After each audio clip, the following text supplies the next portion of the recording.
An hour north of Santa Fe on New Mexico 554 North, you will find the town of El Rito. I'm headed here for the El Rito Studio Tour, where every autumn, the artists of the village open their homes and studios for visitors to get a personal glimpse into their life and work. From homegrown locals to transplants to the area, an eclectic and vibrant community of artists call El Rito their home, and I'm about to meet one of them. The breeze from outside animates paper sculptures hanging from the ceiling, and vessels, books of paper, collages, and drawings line the walls. I have officially entered the world and creative sphere of Julie Wagner. So Julie, I love your personal creative space here with this beautiful lighting and all your artwork behind us. So I'm wondering, what is the inspiration for some of your art? Because there seems to be a running theme throughout everything that I'm looking at. A lot of it is the land around here and the plants and the bugs and the animals. And I'm really interested in the flow of water, the flow of wind, the flow of energy.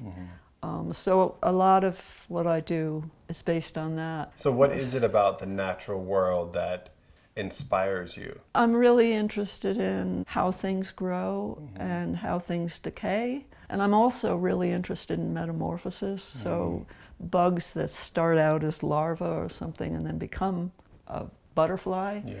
I like using text as texture.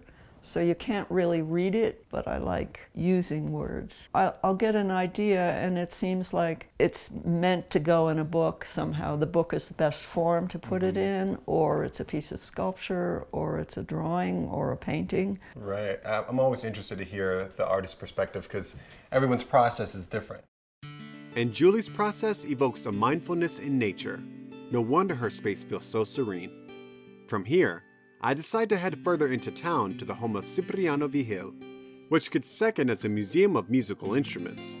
Cipriano has amassed a collection ranging from the commonplace to the obscure, countless audio treasures lining the tables and dangling from above. Originally self-taught, Cipriano has become a renowned folklorico musician with a doctorate in ethnomusicology, whose greatest passion is preserving and sharing the music of northern New Mexico.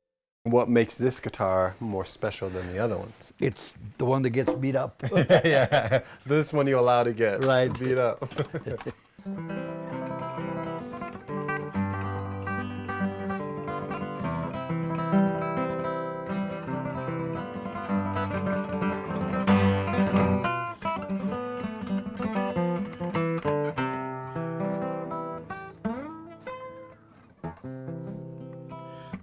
I play this when I have little concerts, little gigs, for everyday use in a sense. This is the one that I... This is the workhorse. Right.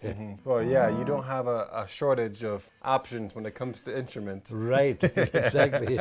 So tell me, like, how did this come to be, all these different... Well, I started off first with a guitar, then I got a mandolin, and I ended up getting a violin. I had this problem that if I was passing by a pawn shop where there were musical instruments or a music store, I had to go in there. Sometimes I disappear from my wife. She'd find me in the pawn shop, and I ended up collecting instruments. Yeah. And I wanted to teach myself how to play every instrument that I could get my hands on. And not only play them, but master them. The man can even help a saw find its musical voice. This is depicting the wailing of La Llorona.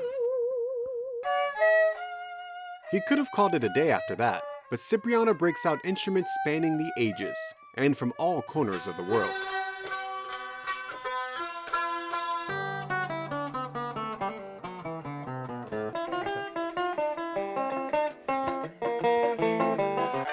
Down to the drumsticks he has crafted himself. And this one is a Cheng from China. Oh, that's what you're saying. It has 30-some holes. I guess you have to be Chinese to be able to play this. You can edit, right? Okay, so the man's human. Beyond his prize collection in this room, though, are instruments he has created for others. Stacked to the ceiling are cigar boxes which will be transformed into guitars, the sales of which help him continue his education programs in local schools. Bravo, Cipriano. Taking a left down the road, I reach the home of Nicholas Herrera and Paula Masters Travis. Paula has a knack for recycling found objects as well. So how does working with salvaged materials kind of inform your process because you don't know how it's all going to come together. Finding the pieces to begin with is kind of a treasure hunt. I get excited if I see something that I might be able to work with. I am working with furniture that basically people have discarded. And from that point, then I will strip it down and refinish the wood, and then I take leather belts and I'm weaving the leather belts to make new upholstery for all of the items. As they say, one man's trash, another woman's treasure. Exactly. Nothing is left to waste. You will see the scraps from the belts become cuff bracelets, and our photographs find their way onto coasters as well as the walls. Just on the other side of this wall, though, are Nick's iconic retablos. In the tradition of a santero, but with a contemporary voice, Nick has carved out a niche here in El Rito, literally. My family has been here 5 generations. This building was built in the 1880s. My grandfather built it when he got married before World War I, and then he went to fight in France. So like this property and the history on here kind of inspires the art too, I would think. Well, I started very much with the old traditional retablos. Those are called retablos. Right. And then I turned into doing something like this. This is called mestizo. Okay. Mestizo is my blood. We have the Mexican side, we have the Apache side, we have the Spanish side. So that's my blood right there. Right. I'm just trying to keep a lot of the tradition alive for the next generation. Although I've only met a handful of the nearly 20 artists here, I feel like I got to know each of them and their work on a more personal level.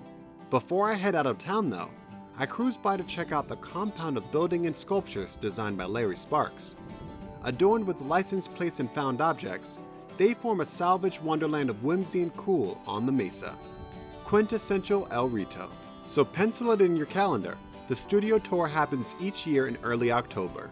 If you're feeling inspired, ask Cipriano if you can try a hand at one of his instruments. And see if you can get a table at the famed El Farolito restaurant in town, cash only.